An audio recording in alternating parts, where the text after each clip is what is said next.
Recording in progress.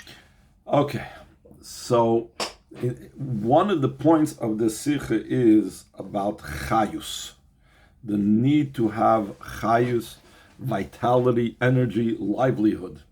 And in honor of that, I'm going to take a sip of coffee.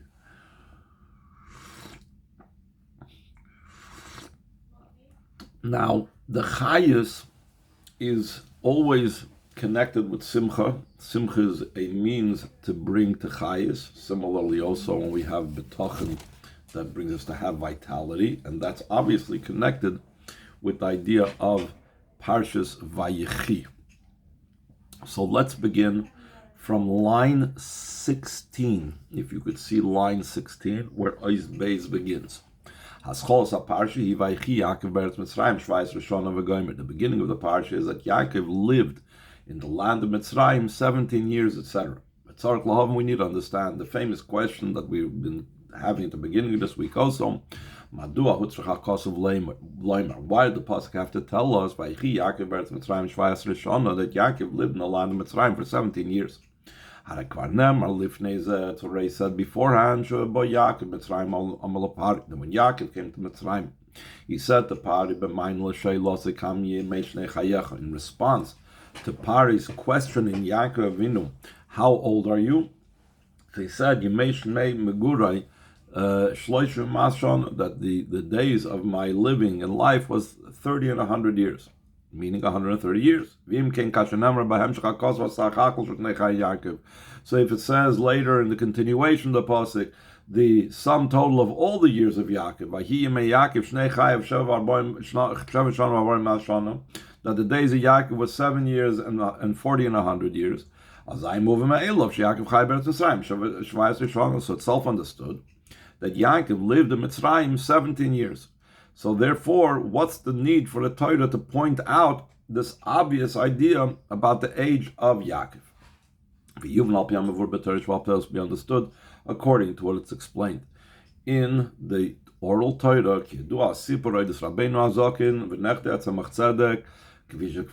Like it's known the story about the Alter Rebbe and his grandson, the Tzemach Tzedek, the third Lubavitcher Rebbe, as it's already printed. When the Tzemach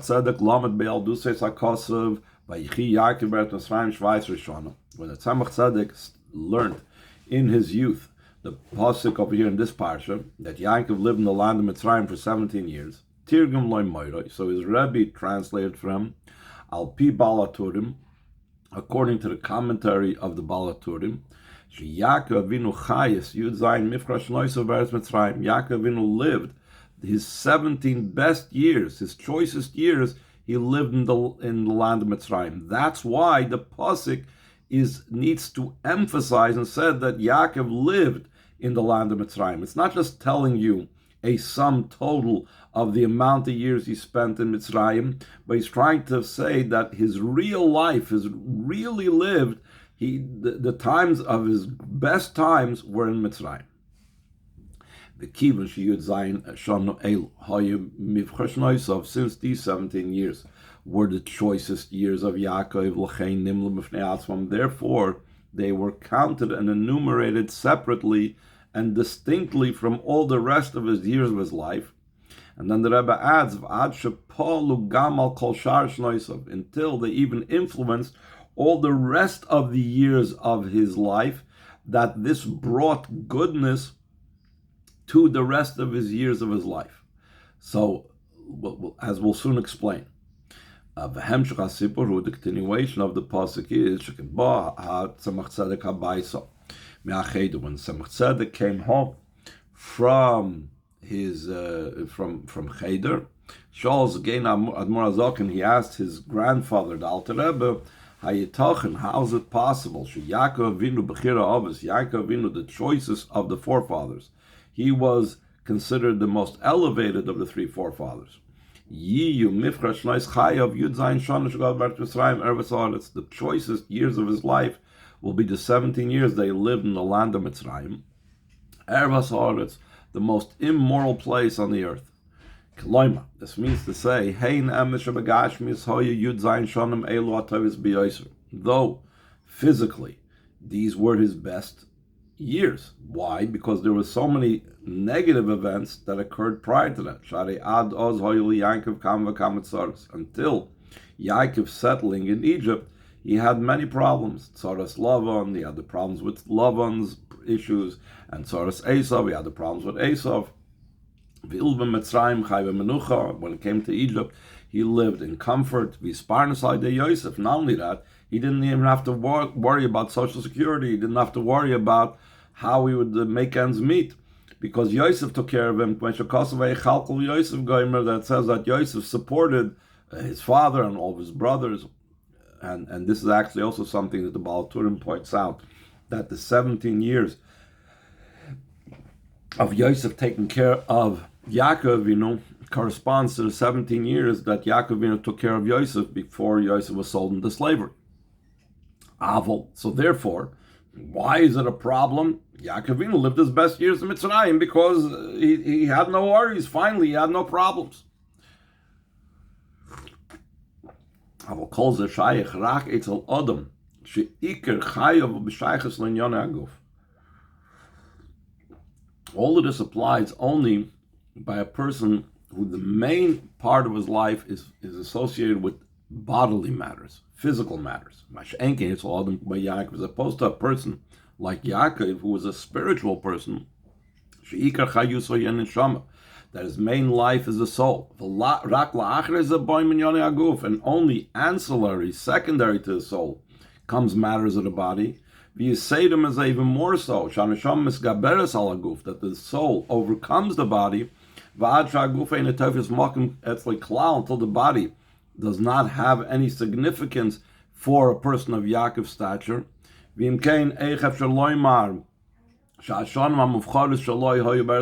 His choicest years, Yaakov Avinu's choicest years, were in the land of Mitzrayim, Eretz Haaretz, the most immoral place on the earth. Listen to this idea. Koydem boil Eretz Mitzrayim, before he came to Eretz Mitzrayim, where did Yaakov live? Chai Yaakov Eretz Yisrael, Eretz HaKodesh. Yaakov lived in Eretz Yisrael, in the Holy Land. Ubevadai ha'yanokal and neshama lifoil kol inyane ha'kedusha shelo Eretz Yisrael yoyser masher Eretz Mitzrayim. Surely it was easier for the neshama to affect all holy type of matters that the neshama has to affect in Eretz Yisrael more than the land of Mitzrayim. Especially in Eretz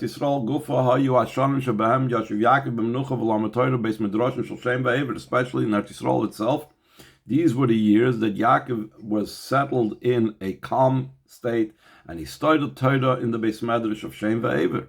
What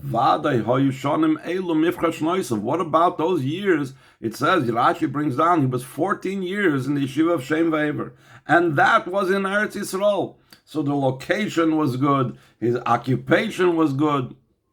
How is it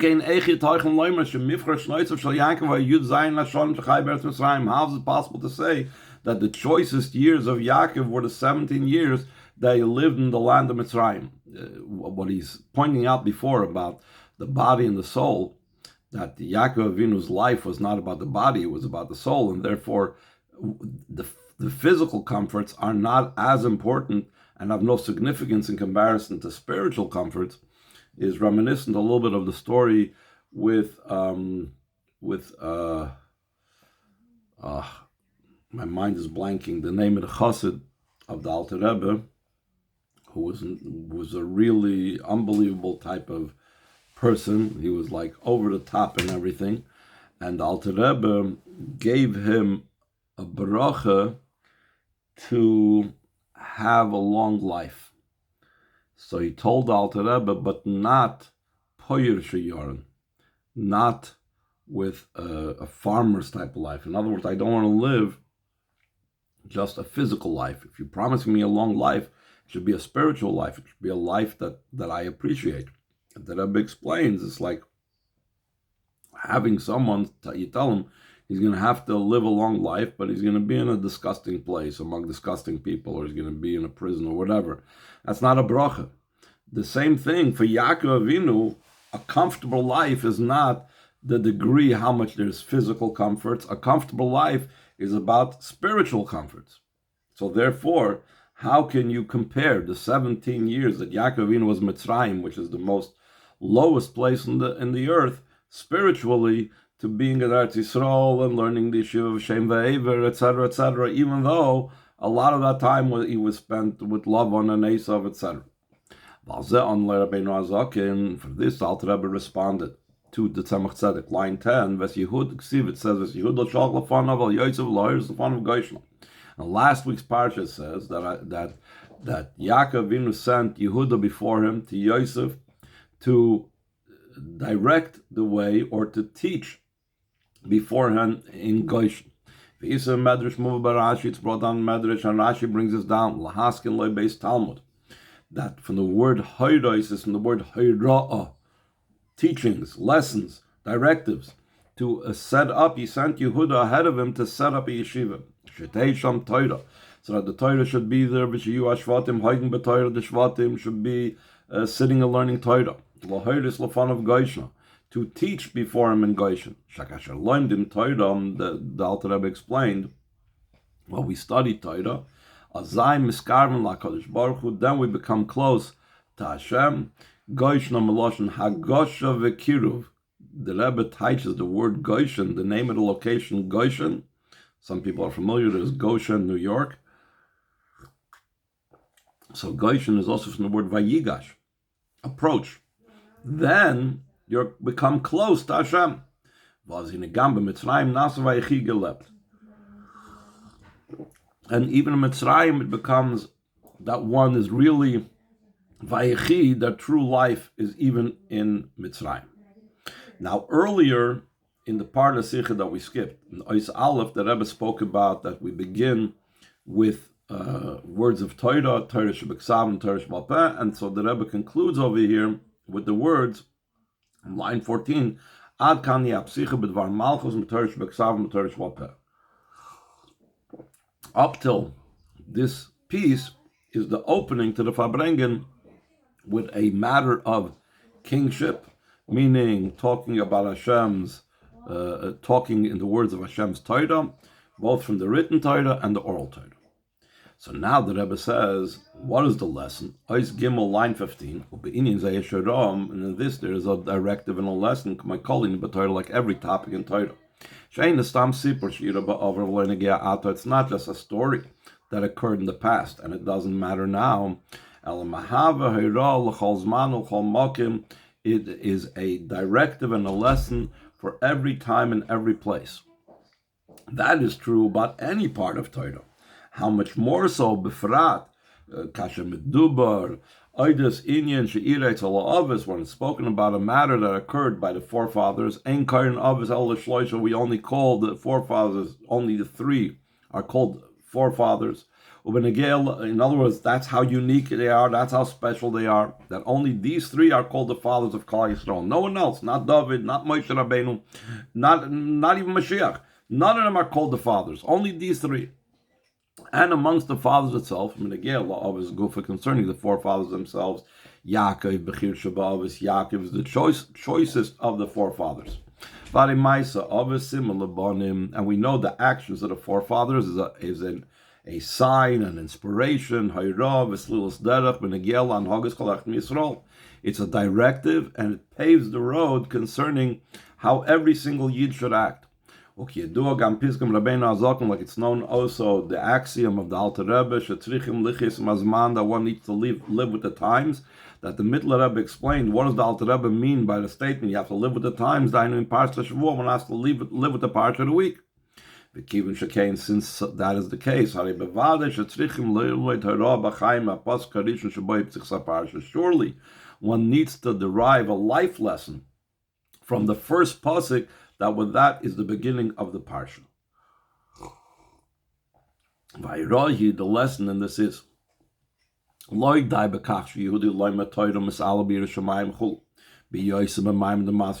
it's insufficient that a Jew should study Torah and should rise and ascend in awe of heaven, etc., while he's in a state and situation of rest.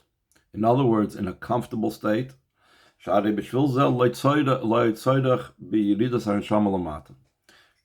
to rise up higher while the person is comfortable, to grow in his Torah, to grow in his fear of heaven, that the neshama didn't have to go down here to this world. It would have been sufficient, the avoid of the neshama the way it was before it descended below. There it could have learned more Torah, and it did learn Torah, and there it could rise up higher and higher. Since the neshama descended down below to a deep pit and dungeon, it's a great descent. Only through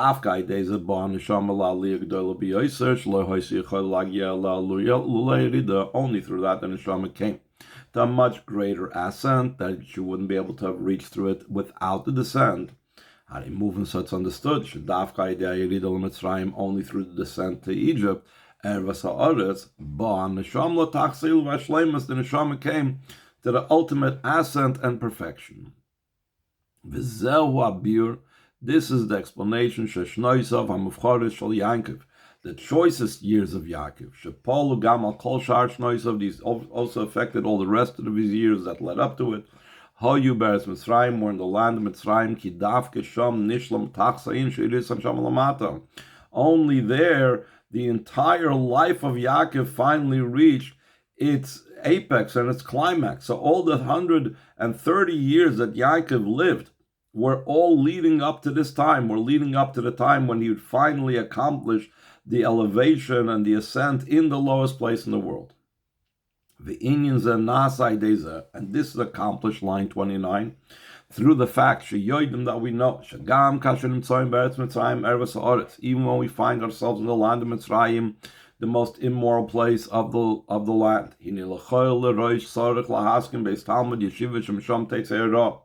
First and foremost, one has to know that you have to establish a yeshiva, that from there, Hayra comes out from. Hayra means when you're issuing rulings after doing halacha, it's called Hayra. Because the Torah is not just a matter of study, understanding, and comprehension. It's also a directive in life concerning actual things that you're supposed to do. Since the primary study is to bring to action. This means to say, despite the fact that he was in a rich country, Egypt, that it was giving sustenance to all the other countries. It was the one that was supplying food to all the countries that were suffering from the famine. One should not become totally swallowed up and drowned in all the monetary riches and wealth of Egypt. But to know the main thing is a house of study. Therefore, like the Alter Rebbe concluded, even when one was living in the land of Mitzrayim, and is involved in matters of Egypt, were still permeated with matters of a home of Torah study, a house of study, which gives lessons and directives in our lives. There is room to say that the problem that we found in Golos America that was different than all other exiles. In all other exiles, Jews were constantly exiled from one country and went to another country. In every exile, there was a idea of right away establishing Jewish houses of study and general Jewish institutions. In America, sadly, the rabbis stayed behind, and it was the laymen primarily that came. And when they came, I'm talking about even those that wanted to remain connected to Yiddishkeit and have their children involved with Yiddishkeit, they thought it could be done somehow like by osmosis. And they weren't able to or weren't invested in establishing places of Torah study. And that's why we know how many generations of Jews were like Nebuch, what they had to go through until they're finally returning now. The point is, Yaakov Avinu showed us the way that one needs to first set up a yeshiva before you even go into a new land, and then you're assured that it's a true Jewish life, and it's a true life that even Yaakov Avinu says that the best years of his life were there. And then he says at the top of the next page, because when we act in this manner, not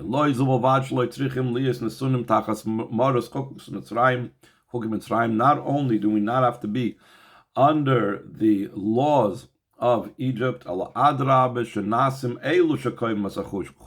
become those that enact the laws, like it was by Yosef Tzaddik. He wasn't under the rules of Egypt, but he was the one that established the rules. He was the ruler in the entire land of Mitzrayim. And everybody had to listen to him. So the same thing when a Jew goes into Egypt or into any exile or any situation, totally involved in the Torah's directive and the practical laws of the Torah, he is not under the rules of others, but he becomes the one that establishes the rules for others. And then the Rebbe says, exactly this is what we have here in America. Line 4, and this is exactly the way how we have to act in the country that we find ourselves in now. America is similar to what Egypt was then. It's the one that gives sustenance to the entire world. Practically speaking, there's so many countries that receive U.S. aid. Some of them receive military aid, like in Europe. Some of them receive monetary aid. It's like all over the world, America is sending money while they're vilifying us and everything. But America is the mashbir l'chol haaretz, like Egypt was in the times of Yosef. The Chol HaMedinas, the cooking Allah, the cookies Allah, all the countries need America because of the great wealth that America has. So Jews in America need to know, we need to know, we shouldn't become sunken in and absorbed in matters of the country. First and foremost, one has to establish the yeshiva, that from there we will find directive in life how to live a Jewish life. Because the main primary idea of a Jew is Torah study, but not just study in a way that's theoretical, not just in a way that's only study, also in a way of a lesson how to act in worldly matters, how we're supposed to engage with the world based on the directives of the Torah. And the empowerment for this avodah is from the forefathers. Like we said before, the actions of the forefathers is a signpost for the children. The fathers become the educators of, the forefathers are now the educators of the Jewish children that are here in America. The job of a father is to educate his children. So we need to derive our education and to know how to act in our lives now here in America based on what the Avos did, Yaakov Avinu did when he came to Mitzrayim. Through that becomes the true idea of life. Like it says, you are cleaving in Hashem, your God. You are all alive today, meaning that the connection is, when you connect with Hashem, then you're alive. You want to truly live, you want to have a good life, you want to ensure a good life, that's through connection with Hashem, which is really also the underlying theme of the idea of Bitochon. Now the B'chayev, for example, says, Bitochon is not in a vacuum. I have trust and faith in Hashem, but I don't connect to Hashem. You can't just say, I trust Hashem is going to take care of everything, but I'm not doing anything for Hashem. It's like, what have you done for me lately? We need to be engaged with Hashem. We need to be aware of Hashem in our day-to-day life. We need to act upon our connection with Hashem. And then we could say, now Hashem, I believe and I trust that you will take care of everything. Through acting according to the directives of the Torah, it's called the Torah of life, meaning it's a Torah that helps us in our lives and directs us in our life and gives us life. And it's mitzvah that concerning the mitzvahs it says you shall live with them. So we will live through the mitzvahs. We will have a life through Torah mitzvahs. So then that life of Torah mitzvahs, we become joined with the living God. Now, after the 3 stars, the Rebbe is going to go on line 14 to connect also with the emphasis on the word Vayechi. That's the first word of the parsha. It's the name of the parsha, and that's therefore a very important message of the parsha. Ois Daled, line 14. In addition to opening up the Farbregen with the words of the king, meaning with the Torah, on the first pasuk of our parsha, we also have to start with the first word of the parsha, Vayechi. This means that all matters of Torah mitzvahs that are done through a yid has to be done out of life and vitality. The idea behind this is Yehudi you could say the main thing is action. We know it's always about action, not intention, not emotion. The action is primary. Since the way he's actually doing things in action, he's actually doing the mitzvah. So therefore it doesn't matter, am I doing the action out of vitality and energy and life? Football. It could be that his passion, his life, his vitality, his energy is in something else, like football, the Rebbe says, or he's into reading the news,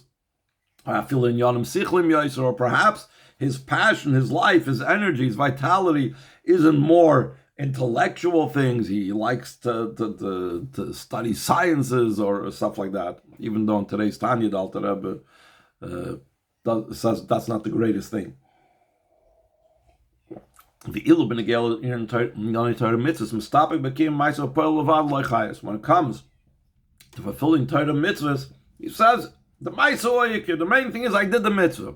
I lit the Shabbos candles. I ate kosher. I put a mezuzah on my door. That's all that matters. I made a bracha before and after I ate. What's to make a difference if I did it with energy and excitement? I'll use my excitement for other things. And he adds to say,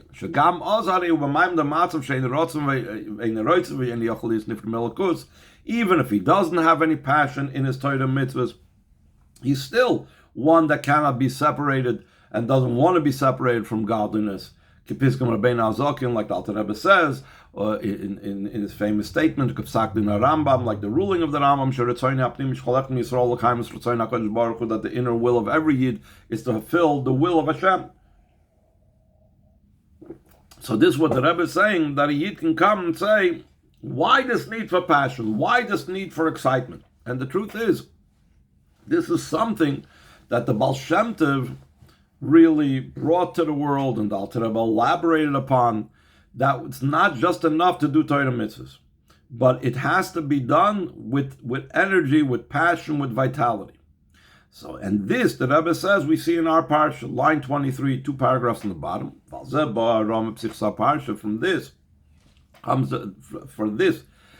the lesson from the opening of the parsha. The fulfillment of Torah mitzvah has to be in such a way that Yaakov lived out of vitality, energy, passion, energy. It's insufficient to fulfill the mitzvahs just by doing it by rote, out of habit. Without any vitality and energy. Why is that so? In addition to the fact that you're missing a part of mitzvah by not having it done with vitality and passion, so then also another thing can occur. If a person is not passionate about what they do, so it could be he's not going to fulfill the mitzvah the way it's supposed to be done. He could do it just the opposite. So only by being passionate about the mitzvahs do we ensure that the mitzvahs will be done properly. Therefore, there's a need that the manner of the service should be out of vitality and excitement. And even more specifically, last paragraph, that the study of Torah has to be out of passion and vitality. Since the greatness of Torah studies that brings to action, so then it influences the action as well. If I'm learning dispassionately, so then my mitzvahs will be dispassionate. But if not, moving is understood, that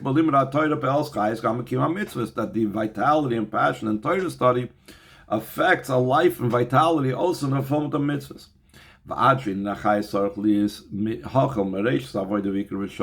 Until the idea of life force and vitality has to begin from the beginning of the service and its source and its root, which is the beginning of Perek Aleph, Shezawi Nakabal Soil Kedivur Bein Avzakim Betanya, like the Alter Rebbe says in Tanya, that's accepting the yoke of heaven. That needs to be there right at that beginning stage, at that acceptance of Hashem as His King, has to be done out of chayis and passion. Since vitality is something foundational and a basic part of our service, therefore, since a basic part of our service, so because of that, the chayis, even the beginning of our service, which has to be the Kabbalas oil, also has to be imbued with chayis, with vitality. Top of the next page. Hey, the kasher anhogi boyfriend the Vayechi Yaakov, when the way how we're acting is in a way that Yaakov lived, in other words, with vitality and energy. Azai poilim shagam be'eretz Mitzrayim eretz haaretz yeshna mishchash neschayv kipir shabal turim. So then we influence that also in the land of Mitzrayim, which is the most immoral part of the land of the earth. There is the choicest years of his life, like the Baal Turim explains. Like it's also hinted in what's written that Yaakov lived in the land of Mitzrayim for 17 years, Begematria Toiv, in the numerical equivalent of the word Toiv. The goodness will not just be like it's hinted in the written in Torah. It's only hinted the word Toiv. It doesn't openly say that was good. Toiv Agoli, it should be, and it will be, for the Yid that has passion in Torah mitzvahs, a revealed good, the way it was revealed in the oral Torah.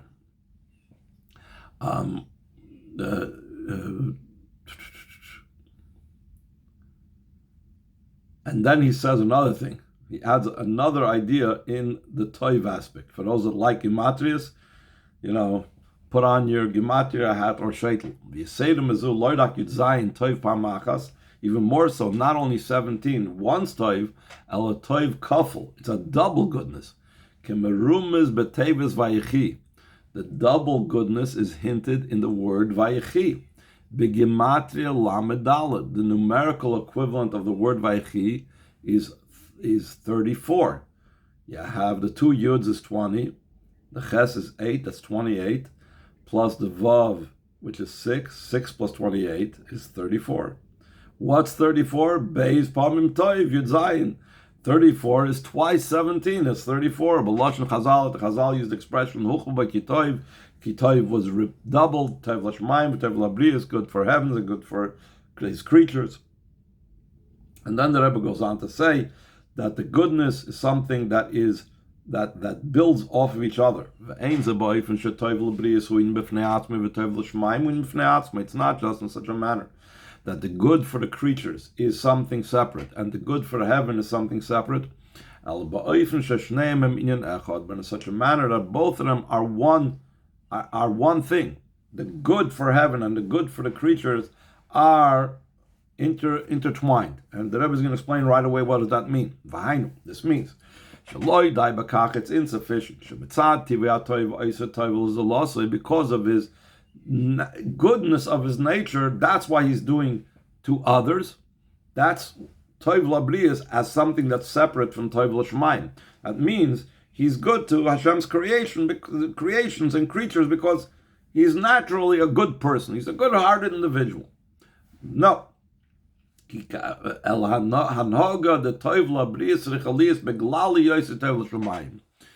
His being good to Hashem's creatures has to be as a result of the fact that he's good for heaven.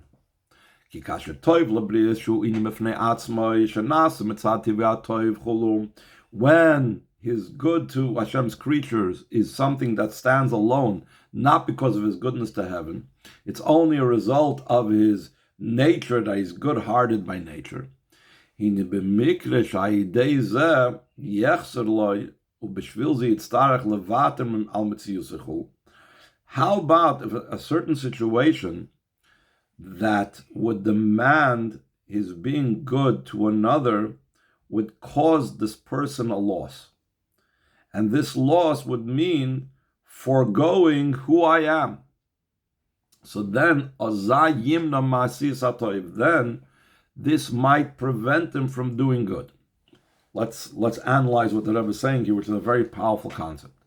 The Rebbe is saying that when doing good is because that is who I am, so it's a result of myself, my ego.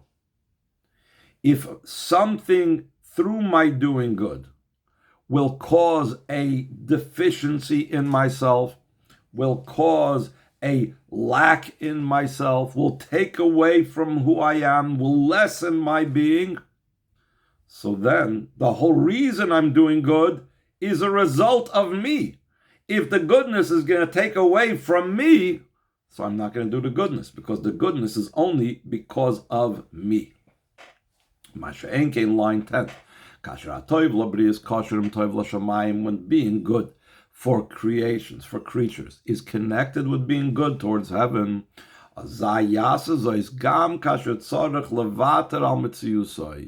so then he will do good even if it means that he has to forego his own self.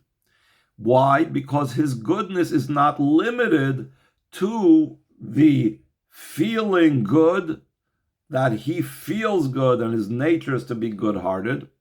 Because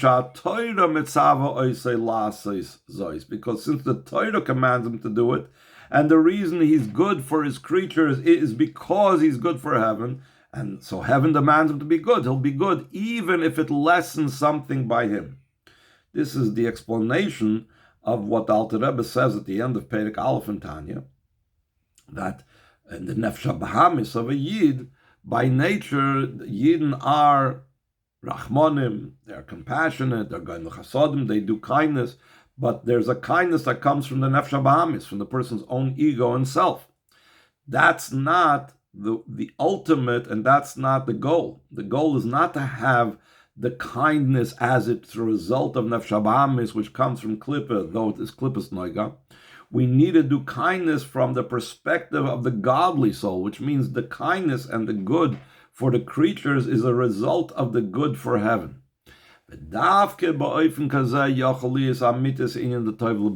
Only in such a situation where his goodness to the creatures are based on his good to heaven, then he can have the true idea of being good to creations, even if it might mean a minimization of himself. The Rebbe now brings an interesting Gemara that emphasizes this, line 13. This is also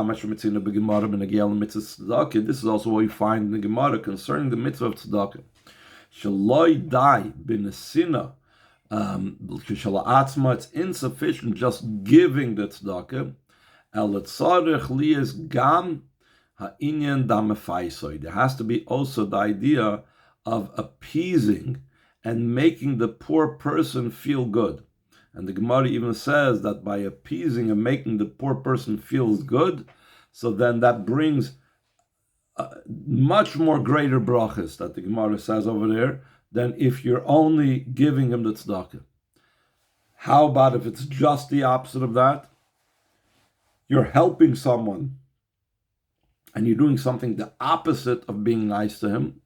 The ilu kasher chasar in the mafaisa, when there's lacking the idea of appeasing the person that you're helping, saying a nice word to them, etc. This is similar to what we find in the Gemara Masechtas Kedushim concerning honoring a father and a parents. There's